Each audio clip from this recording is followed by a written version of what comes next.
Hello friends, बहुत बहुत स्वागत है मेरे YouTube channel expression Anuradha Singh पर। और आज का मेरा मुद्दा है पर्सनल कमेंट। यानी कि हमारी आदत होती है कि हम हमेशा दूसरों पर पर्सनल कमेंट करते रहते हैं। कुछ लोगों की ये फितरत इसलिए भी होती है कि उन्हें खुद तो कोई मुकाम हासिल नहीं हुआ, तो उन्होंने सोचा है कि क्यों ना दूसरे को भी ऐसा कुछ डीमोटिवेट किया जाए, डिमोरलाइज किया जाए कि वो भी मुकाम ना हासिल कर सके। और उसके लिए हम करते हैं पर्सनल कमेंट। और ये सिर्फ फैमिलीज में ही नहीं होता, ये पूरी दुनिया में होता है। और ये एक हमारी इंसानी फितरत बन गई है। हम हमेशा दूसरों को डीमोटिवेट करने की कोशिश करते हैं। जैसे कि एक प्रसिद्ध शायर मिर्जा गालिब, उनके साथ भी हुआ था कि जब वो पहली बार शहंशाह के दरबार में गए और वहां पे वो अपनी शायरी सुनाने गए थे, तो लोग उनको देख के हंसने लगे। तब उन्होंने कहा कि मुझको देखकर तुम कहते हो कि तू क्या है, अब आप ही बताइए अंदाजे गुफ्तगू क्या है। यानी कि किसी को अंडर एस्टिमेट कर लेना, किसी के बारे में कमेंट कर देना, ये तो एक आसान सा काम है किसी को भी डिमोटिवेट करने का। और हम लोग डिमोटिवेट हो भी जाते हैं जब हमारे बारे में कोई इस तरह के पर्सनल कमेंट करता है। मैं अपनी एक कहानी बताती हूँ कि मेरे बारे में बहुत सारे लोग ऐसे ही कमेंट करते थे और मैं शुरू से ही बहुत ही जद्दोजहद में लगी रहती थी और हर जगह मैं अपने आप को बेस्ट साबित करने की कोशिश में लगी रहती थी। लेकिन ऐसा हुआ कि मेरी एक दूर की रिलेटिव थी जो कि मुझे नीचा दिखाने की हमेशा कोशिश करती रहती थी। तो उन्होंने क्या किया कि एक बार ऐसे ही कुछ चर्चा हो रही थी कि ये कहानी लिखती हैं और मेरी साहित्यिक रचनाओं के बारे में चर्चा हो रही थी, तो उनका मैंने भी एक कहानी लिखी और उन्होंने एक कहानी सुनाई।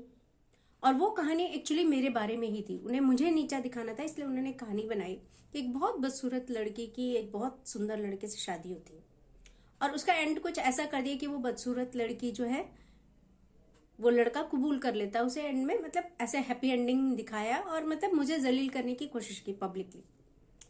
और मुझे अंदर बहुत ठेस भी पहुंची, लेकिन मैंने उस जो अंदर के दुख को बाहर दिखाया नहीं किसी को, और मैंने अपना रिएक्शन नहीं दिखाया, अपनी प्रतिक्रिया नहीं दी।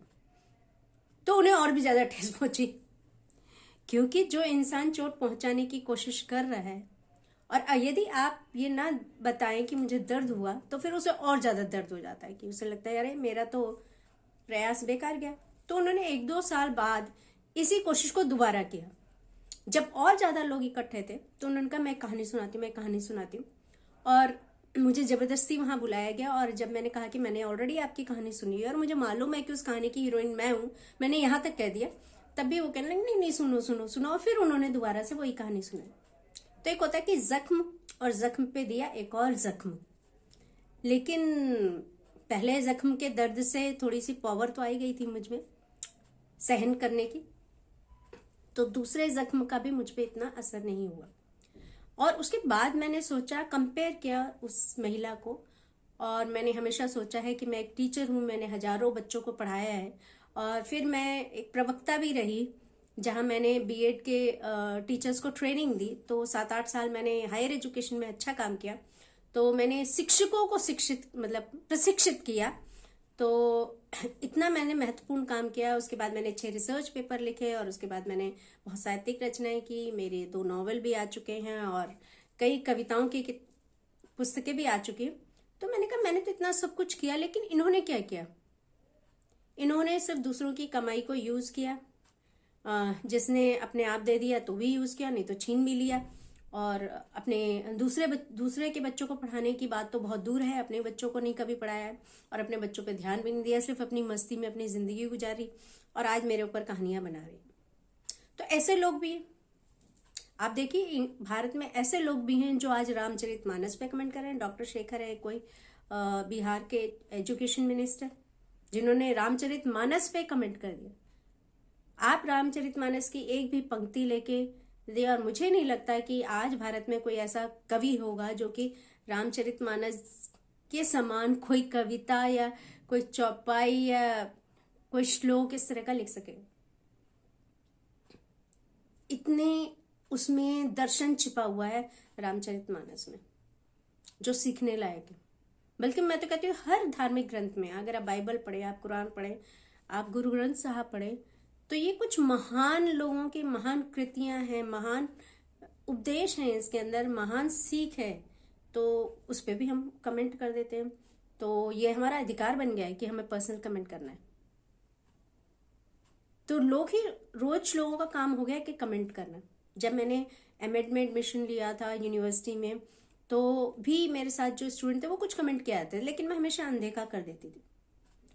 और तब मैंने कहा था, जैसे वो कहते थे कि कुछ प्रतिक्रिया नहीं करती, कुछ कहती नहीं है, तो मैंने कहा कि लोग कहते हैं मैं कहती नहीं कुछ भी, और मैं भी हूं परेशान, क्यों कहा सुना करते हैं लोग, क्योंकि बिन कहे बिन सुने बेहतरीन एहसास हुए हैं मुझे, जाने इन एहसासों को क्यों लफ्जों में दफन किया करते हैं लोग।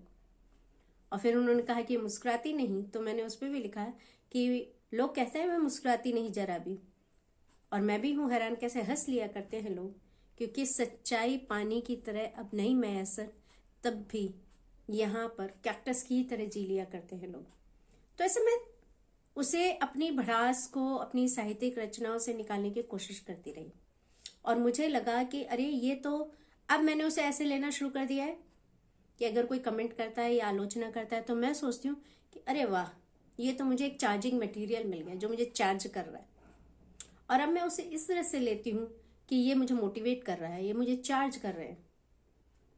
जैसे होता है ना, अच्छी डिश जितनी ज्यादा ग्रिल होगी उतनी टेस्टी बनेगी, तो भाई हम ग्रिल हो रहे हैं, इसीलिए तो हम अच्छी अच्छी रचनाएं लिख रहे हैं। तो मैं तो अब खुले हाथों से लोगों का स्वागत करती हूँ, और मैंने अब डिसाइड किया है कि जिस महिला ने मेरे लिए कहानी लिखी थी मेरे ऊपर, अभी जब और भी बड़ी पब्लिक गैदरिंग होगी तो मैं उस महिला को स्टेज पे बुलाऊंगी और कहूंगी प्लीज वो कहानी फिर दोबारा सुनाइए, हैट्रिक कर दीजिए, क्योंकि लोगों को उनकी रचनात्मक शक्ति का भी तो पता चले कि उनमें कितनी रचनात्मक शक्ति है, कि उनकी रचनात्मक शक्ति किसी को सुसाइड करने पे भी मजबूर कर सकती है।